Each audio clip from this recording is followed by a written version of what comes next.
Hello everyone, welcome back on our YouTube channel इंडोलोगस।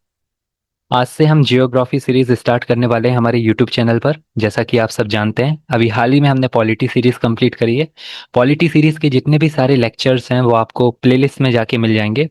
Simultaneously हम ancient series भी मतलब history भी रन कर रहे हैं। तो ये सब हमारा साइमल्टेनियसली रन हो रहा है। कौन कौन सा जियोग्राफी सीरीज आज हम चालू करने वाले हैं, और दूसरी तरफ हमारी हिस्ट्री की सीरीज भी रन हो रही है।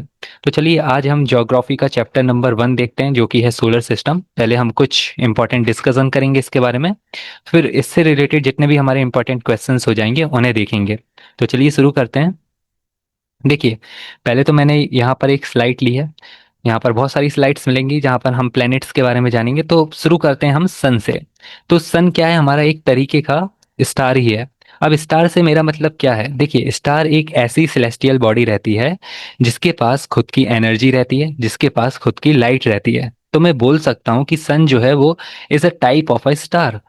अब ये तो एक ल्यूमिनस बॉडी है, बट जो मून है वो एक हमारी नॉन ल्यूमिनस बॉडी है। नॉन ल्यूमिनस बॉडी इसलिए क्योंकि मून के पास खुद की लाइट नहीं रहती। मून जो है वो सन की लाइट को ही रिफ्लेक्ट करता है।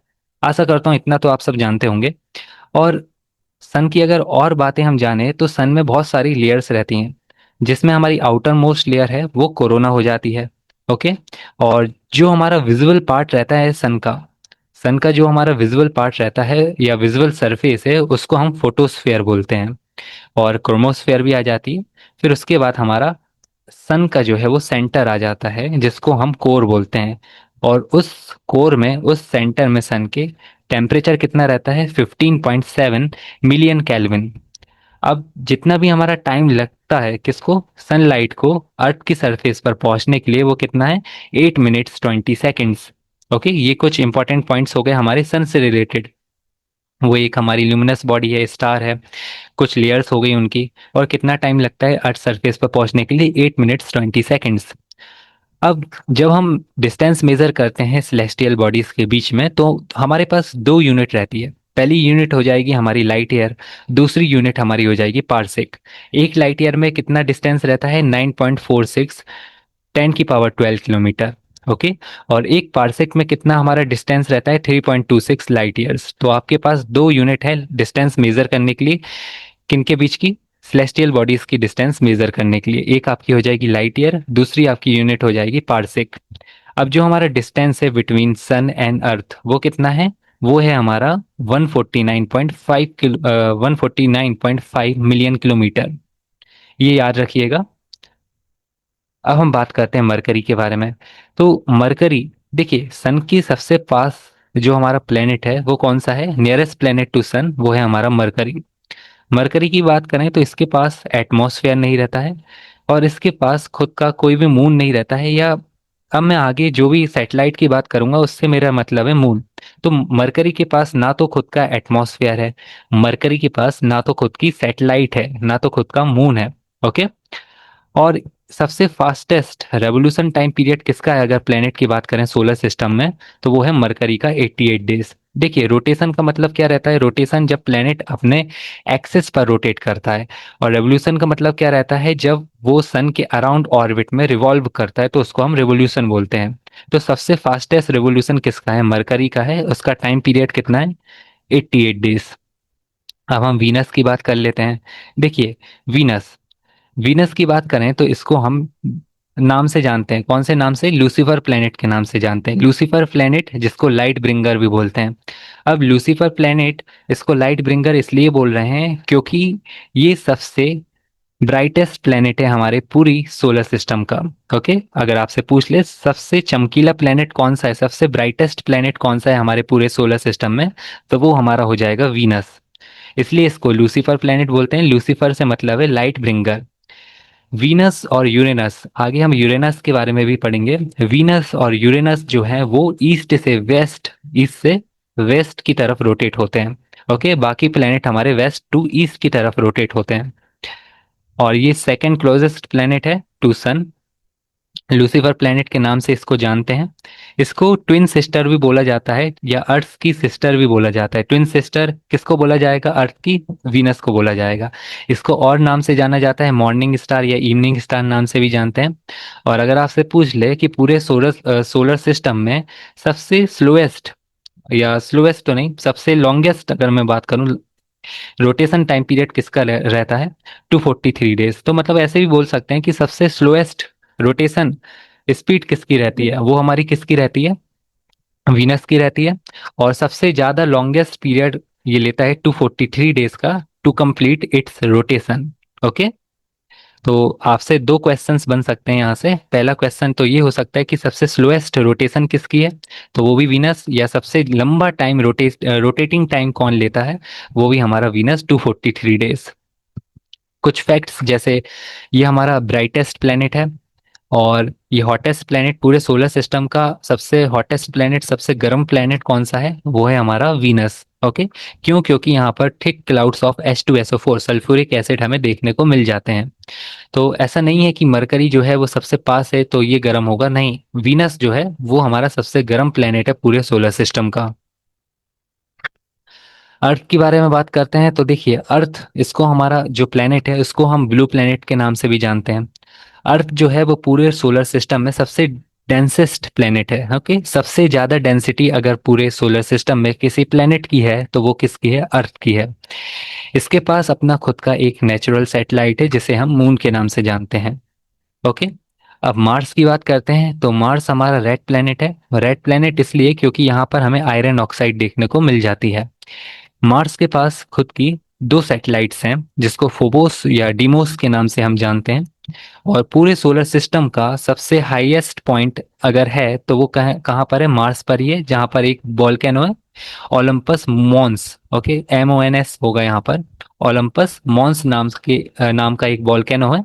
वहीं पर हमारा हाईएस्ट पॉइंट है पूरे सोलर सिस्टम का।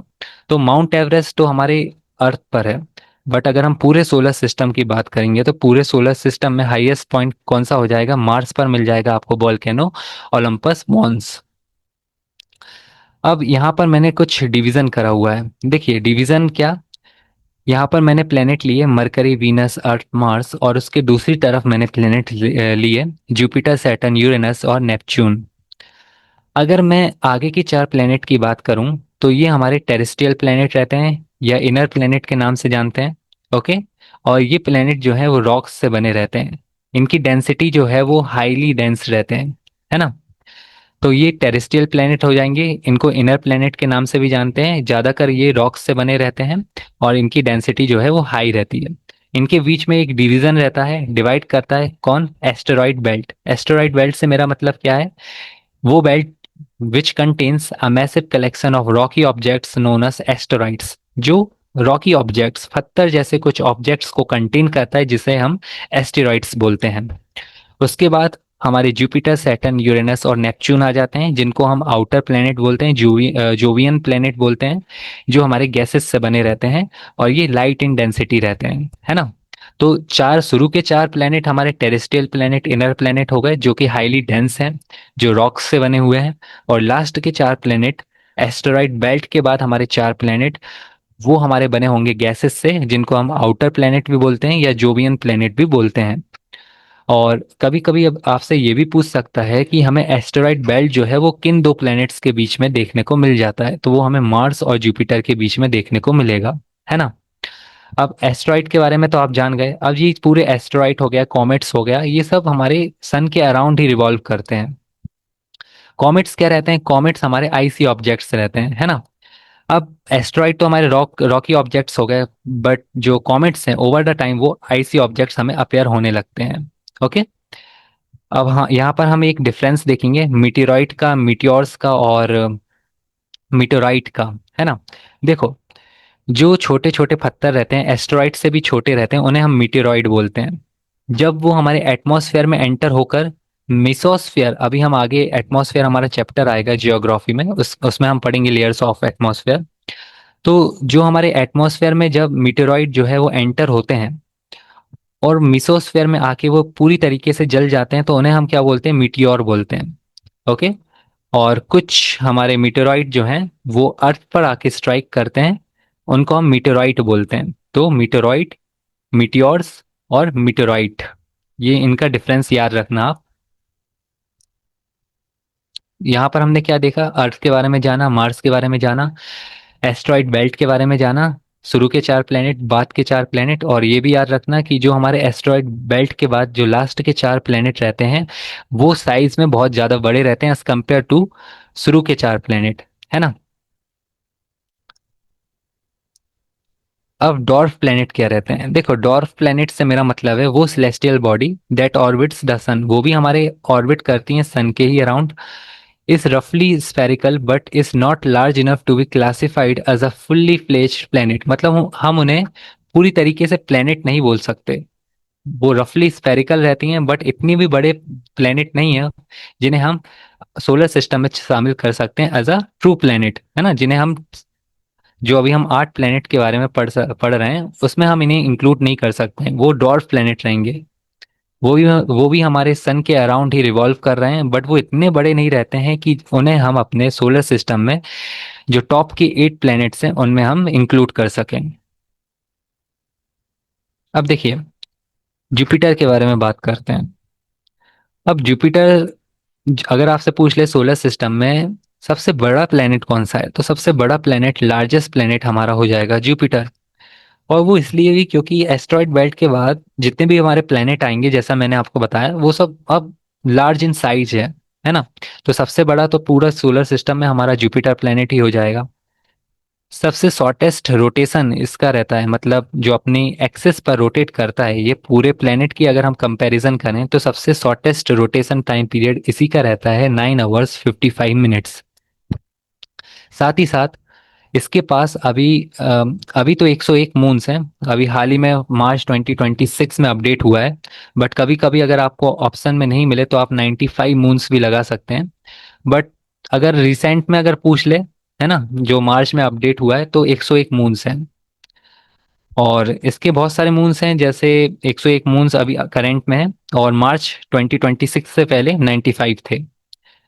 सबसे बड़ा सैटेलाइट पूरे एंटायर सोलर सिस्टम की अगर हम बात करें, सबसे बड़ा मून पूरे सोलर सिस्टम में अगर किसी के पास है, या पूरे सोलर सिस्टम का सबसे बड़ा मून या सबसे बड़ा सैटेलाइट कहाँ पर है, जुपिटर के पास है। गैनीमेड बोलते हैं उसे। ओके, गैनीमेड जुपिटर का तो सबसे बड़ा सैटेलाइट है, साथ ही साथ पूरे सोलर सिस्टम का भी सबसे बड़ा सैटेलाइट है गैनीमेड। अदर इंपॉर्टेंट सैटेलाइट्स हैं हमारे जुपिटर के, जैसे लॉ हो गया, यूरोपा हो गया और कैलिस्टो हो गया। ये बातें हो गई हमारे जुपिटर के बारे में। सैटर्न के बारे में बात कर लेते हैं। अब देखिए इसमें हमें रिंग्स देखने को मिल जाती हैं, और वो रिंग काय की बनी होती हैं, वो रिंग बनी होती हैं आइस की, रॉक्स की, गैसेस की, डस्ट धूल की, है ना। और डेंसिटी की हम बात कर रहे थे तो हमने देखा था जो शुरू के 4 प्लेनेट रहते हैं वो हमारे हाईली डेंस रहते हैं, और एस्ट्रॉयड बेल्ट के बाद जो लास्ट के हमारे 4 प्लेनेट रहते हैं वो हमारे लाइट रहते हैं इन डेंसिटी। और सबसे कम डेंसिटी अगर पूरे सोलर सिस्टम में पूछ ले तो वो किसकी रहती है, सैटर्न की रहती है। कितनी रहती है, 0.69 ग्राम पर सेंटीमीटर क्यूबिक, है ना। अब सैटर्न के पास भी सैटेलाइट है, और जो सबसे बड़ी सैटेलाइट है या सबसे बड़ा मून है सैटर्न का वो क्या हो जाएगा, टाइटन हो जाएगा। इसको याद रखना। अब जो सैटर्न की रिंग्स हैं उनको डिस्कवरी किसने करी थी, उनकी डिस्कवरी किसने करी थी, हाइगेंस ने करी थी, 1655 में करी थी। ये नाम याद रखना। डिस्कवरी अगर पूछ ले सैटर्न की रिंग्स की तो किसने करी थी, हाइगेंस ने करी थी, 1655 में करी थी। बट अगर आपसे पूछ ले कि रिंग्स के बीच में कितना गैप है, इसकी डिस्कवरी किसने करी थी, तो वो कैसीनी ने करी थी, 1675 में करी थी। ओके, 20 साल बाद। अगर पूछे कि रिंग्स की डिस्कवरी किसने करी तो हाइगेंस हो जाएगा। अगर पूछे कि गैप उनके बीच में कितना गैप है, ये डिस्कवरी किसने करी, तो कैसीनी हो जाएगा, 1675। यूरेनस के बारे में बात करें, देखिए यूरेनस जैसा मैंने आपको शुरू में बताया था, 2 प्लेनेट है हमारे पास, एक हो गया वीनस और एक हो गया हमारा यूरेनस। ये हमारे रोटेट करते हैं ये रोटेट करते हैं ईस्ट से वेस्ट की तरफ, है ना। जैसे हमने शुरू में पढ़ा था यूरेनस के बारे में, देखिए ईस्ट टू वेस्ट रोटेट करता है। सेम हमारा यूरेनस और वीनस सेम है, रोटेट्स लाइक वीनस। ये हमारे ईस्ट से वेस्ट की तरफ रोटेट करते हैं, और बाकी प्लेनेट जो है वो हमारे वेस्ट टू ईस्ट की तरफ रोटेट करते हैं। यूरेनस के बारे में अगर बात करें तो इसको ग्रीन प्लेनेट बोलते हैं, क्योंकि ये मीथेन से बना हुआ है, CH4 से बना हुआ है। रोलिंग प्लेनेट भी बोलते हैं या टिल्ट प्लेनेट भी बोलते हैं, क्यों? क्योंकि ये अपने एक्सिस पर 98 डिग्री टिल्ट है, more than 90 degree, 98 degree tilted है। इसकी डिस्कवरी किसने करी? इसकी डिस्कवरी हमारी विलियम हार्सेल ने करी 1781 में, है ना। और ये भी पूछ सकता है आपसे कि पूरे सोलर सिस्टम में कौन सा ऐसा पहला प्लेनेट था जिसकी डिस्कवरी टेलीस्कोप से हुई थी, है ना। तो वो हमारा हो जाएगा यूरेनस। इसको हम आइस जाइंट के नाम से भी जानते हैं। सबसे ठंडा, कोल्डेस्ट प्लेनेट अगर हमारे पूरे सोलर सिस्टम में कोई सा है, कोल्डेस्ट प्लेनेट सबसे ठंडा, तो वो हमारा कौन सा है? यूरेनस ही है। नेपच्यून की बात कर लें। देखिए नेपच्यून की बात कर लेते हैं। अब नेपच्यून में हम देखेंगे कि सबसे विंडीएस्ट प्लेनेट है, सबसे ज्यादा हवा चलती है यहाँ पर। फारडेस्ट प्लेनेट है, सबसे दूर भी है ना। सन के सबसे दूर हमारा कौन है? नेपच्यून ही है। और जो लॉन्गेस्ट रेवोल्यूशन टाइम पीरियड भी अगर किसी प्लेनेट का है तो वो नेपच्यून का ही है। कितना है? 165 ईयर्स। इसको याद रखना, 165 ईयर्स। नेपच्यून पर एक दिन कितने घंटों के बराबर रहता है? 16 आवर्स के बराबर रहता है। ब्लूइश इन कलर है, क्यों? क्योंकि यहाँ पर भी मीथेन हमें देखने को मिल जाती है। अब ये पूछ सकता है कि नेपच्यून की डिस्कवरी किसने करी? तो जोहान गैली एंड यूएल वेरियर ने करी। कब करी? 1846 में करी। इसके पास 14 सैटेलाइट्स हैं। सबसे फेमस सैटेलाइट, सबसे फेमस मून कौन सा है? ट्रिटॉन। ओके, ट्रिटॉन। कुछ फैक्ट्स हमें जान लेने चाहिए, जैसे अगर आपसे पूछ ले कि यूनिवर्स की डिस्कवरी किस थ्योरी से हुई, हमें कब पता चला कि यूनिवर्स की डिस्कवरी कैसे हुई, तो ये हमें बिग बैंग थ्योरी से पता चलता है। किसने दी थी? जॉर्ज लिमाइटर ने दी थी। कब दी थी? 1927 में दी थी और 1931 में इसको पब्लिश करा गया, है ना। उसने हमें क्या बताया कि it lead to the formation of galaxies. कैसी गैलेक्सीज बनी हमारी? स्टार्स बने। अदर बॉडीज मतलब अदर सेलेस्टियल बॉडीज कैसे बनी? यूनिवर्स की डिस्कवरी मतलब यूनिवर्स को हमारा कितना टाइम हो गया? यूनिवर्स हमारा कम से कम 13.8 बिलियन ईयर्स पहले बना था। अगर आपसे पूछ ले सोलर सिस्टम हमारा कब बना, तो सोलर सिस्टम 4.8 बिलियन ईयर्स पहले बना। ओके। शेप ऑफ अर्थ भी पूछ लेता है, जियोइड या जियोइड है। और जियोइड से मेरा मतलब है कि जब प्लेट फ्लैट एट पोल्स, है ना, और बल्ज्ड एट इक्वेटर। देखो फ्लैट आएगा यहाँ पर। तो जो अर्थ है हमारा, जो ज्वाइड इन शेप है, बल्ज मतलब मोटी या उभरी हुई, है ना, मोटा या उभरा हुआ है वो हमारे बल्ज इक्वेटर पर। और पूरी तरीके से फ्लैट है पोल्स पर। यहाँ पर मैं इमेज जो है वो असाइन करना भूल गया, तो इतना याद रखना कि प्लेट नहीं होगा, फ्लैट होगा। फ्लैट, FLAT, है ना। अभी हमने तो एस्ट्रॉइड बेल्ट के बारे में जाना था। एक क्यूपर बेल्ट भी हमारा रहता है, जिसको क्यूपर बेल्ट या काइपर बेल्ट भी बोल देते हैं, जो हमारे नेपच्यून से बाहर रहता है, नेपच्यून की ऑर्बिट से बाहर रहता है। मतलब सोलर सिस्टम के बाहर भी हमारा एक बेल्ट रहता है जिसको हम नेपच्यून क्यूपर बेल्ट बोलते हैं या काइपर बेल्ट बोलते हैं। वहां पर भी हमें डॉर्फ प्लेनेट देखने को मिल जाते हैं। कौन कौन से डॉर्फ प्लेनेट? हमारा पहला हो जाएगा प्लूटो, होमिया, और तीसरा हमारा हो जाएगा मेक। मून के बारे में कुछ इंपॉर्टेंट पॉइंट। मून के बारे में ये इंपॉर्टेंट पॉइंट कि इसका रोटेशन और रेवोल्यूशन टाइम पीरियड जो है वो सेम रहता है, 27.3 डेज। ग्रेविटी मून पर कितनी रहती है? 1/6 ऑफ अर्थ की ग्रेविटी, है ना। जो भी हमारी अर्थ की ग्रेविटी रहेगी वो 1/6 रहेगी मून पर। चलिए अब क्वेश्चंस कर लेते हैं। पहला क्वेश्चन हमारा आ जाता है, what is the asteroid belt primarily composed of? मैंने आपको बताया एस्ट्रॉइड बेल्ट हमारा किससे बनता है? रॉक से बनता था, है ना। तो rocks and metals. Which planet has the longest day in the solar system? हमने जैसा जाना कि जब हम बात कर रहे थे वीनस की, तो वीनस का सबसे स्लोएस्ट हमारा रोटेशन है और सबसे लॉन्गेस्ट डे हमारा कहाँ पर रहता है? वीनस पर ही रहता है, 243 अर्थ डेज के बराबर, है ना। 243 अर्थ डेज के बराबर टू कंप्लीट वन रोटेशन। और ब्राइटेस्ट नेचुरल ऑब्जेक्ट है ये। कंपोज कैसे हुआ है, बना कैसे? Sulphuric acid H2SO4। Which planet is known as the brightest planet? वही हमारा वीनस। इसको लूसीफर प्लेनेट के नाम से भी जानते हैं। The Aditya L1 mission of ISRO was launched in which of the following year? देखिए आदित्य L1 हमारा जो है वो पहला सोलर मिशन था जिसको लॉन्च करा गया 2023 में। अब आपको ये कमेंट्स में बताना है कि इसरो जो है वो कब फाउंड हुआ, कौन से ईयर में इसको एस्टेब्लिश करा गया इसरो को।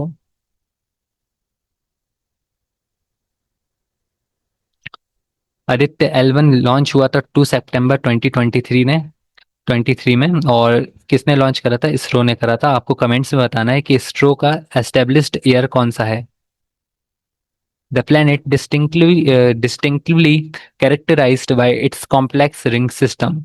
रिंग के बारे में बात हो रही है। हमने पढ़ा था कि सैटर्न के पास, देखिए, सैटर्न के पास सबसे ज्यादा रिंग्स रहती है। अगर हम बात करें किसकी, हमारे जोवियन प्लेनेट के बारे में, जो हमारे लास्ट के 4 प्लेनेट रहते हैं, तो सैटर्न के पास हमारी सबसे ज्यादा रिंग्स रहेंगी। वो काय की बनी थी? हमने बात करा, डस्ट की बनती, रॉक्स की बनती, गैसेस की बनती हैं, है ना। तो सैटर्न हो जाएगा right answer. The most popular argument regarding the origin of the universe. मैंने आपको बताया था कि ओरिजिन ऑफ यूनिवर्स किससे हुआ? बिग बैंग थ्योरी से हुआ, है ना। जॉर्ज लिमाइटन ने दी थी।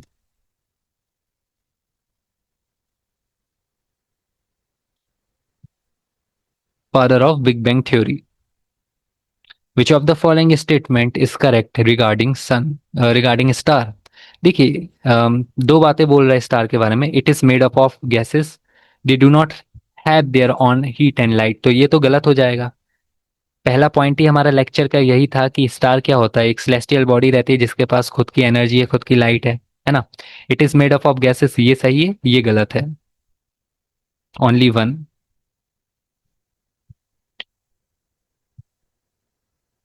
वो भी न्यूक्लियर फ्यूजन के कारण।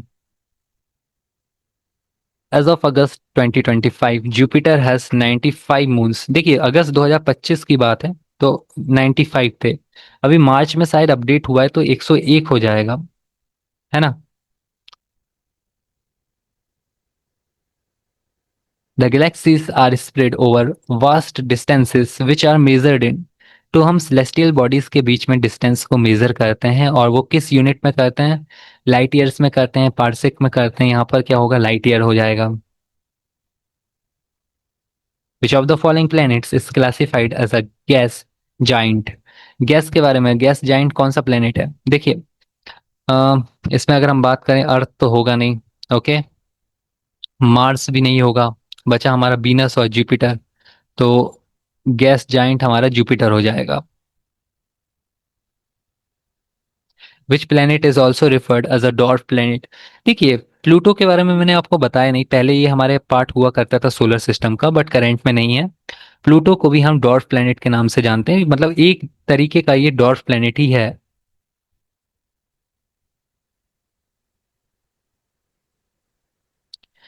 What is the name of the largest asteroid? Largest asteroid के बारे में बात कर रहा है तो इस बात को याद रखना कि जो हमारा एस्टेरॉइड बेल्ट है, जो मैंने आपको बताया था एस्टेरॉइड बेल्ट, उसमें हमारा एक, हमें जो है वो डॉर्फ प्लेनेट देखने को मिल जाएगा। और लार्जेस्ट एस्टेरॉइड के बारे में बात कर रहे हैं, उसमें हमारा कौन सा एस्टेरॉइड हो जाएगा? हमारा हो जाएगा सीरेस। सीरेस, ओके। डॉर्फ प्लेनेट ही है। एस्ट्रॉइड बेल्ट में हमारा एक ही डॉर्फ प्लेनेट है, वो हो जाएगा सीरियस। और लार्जेस्ट एस्ट्रॉइड भी हम इसको बोल सकते हैं। क्यूपर बेल्ट या काइपर बेल्ट में भी हमारे 3 डॉर्फ प्लेनेट थे। कौन कौन से? Haumea, make, okay. और अगर आपसे पूछ ले कि सीरियस की डिस्कवरी किसने करी, तो पियाजी ने करी थी 1801 में।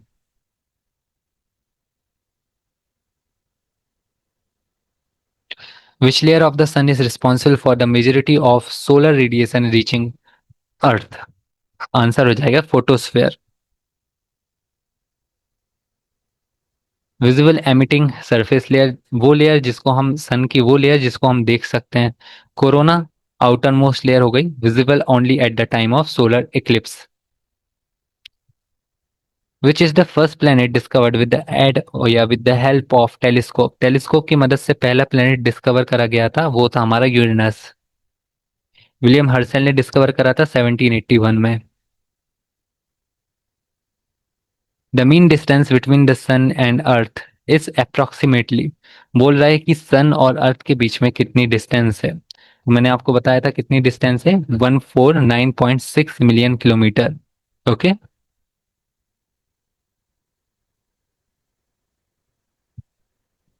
How is the shape of earth described? Earth की शेप जो है वो जियोइड भी है या ओवल भी है। जियोइड मतलब जो फ्लैट है ना, फ्लैट है वो पोल्स की तरफ, और बल्ज या उभरी हुई है, मोटी है वो इक्वेटर पर। Which planet in our solar system is closest to the sun? Sun के सबसे पास कौन सा प्लेनेट है? मरकरी। बट सबसे गर्म कौन सा है? Venus.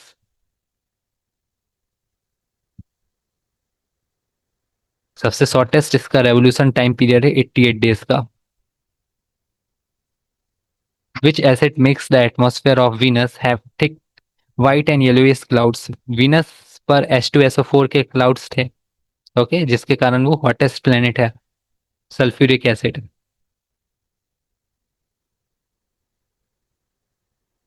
Which of the following planet is also known as red planet? Red planet किसको बोलते हैं आयरन ऑक्साइड के कारण? मार्स को।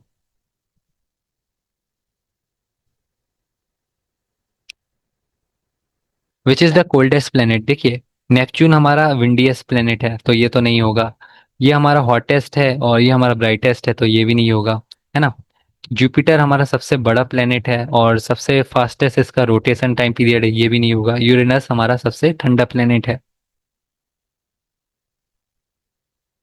What is the study of moon called? Study of moon को हम सेलेनोलॉजी बोलते हैं। कॉस्मोलॉजी स्टडी ऑफ यूनिवर्स को। प्लेनेटोलॉजी हमारा प्लेनेटोलॉजी स्टडी ऑफ प्लेनेट्स को।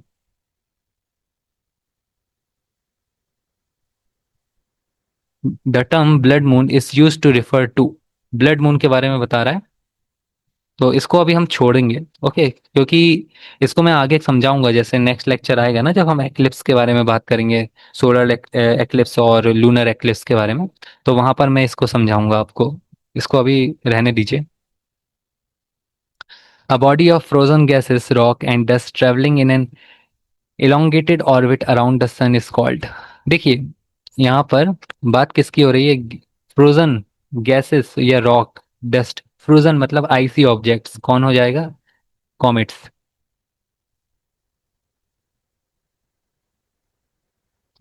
The Kuiper belt is located between which of the following? Kuiper belt या Kuiper belt जो है हमारा, वो नेपच्यून के बाहर है ना। तो नेपच्यून के बाहर है, तो बियॉन्ड नेपच्यून्स ऑर्बिट।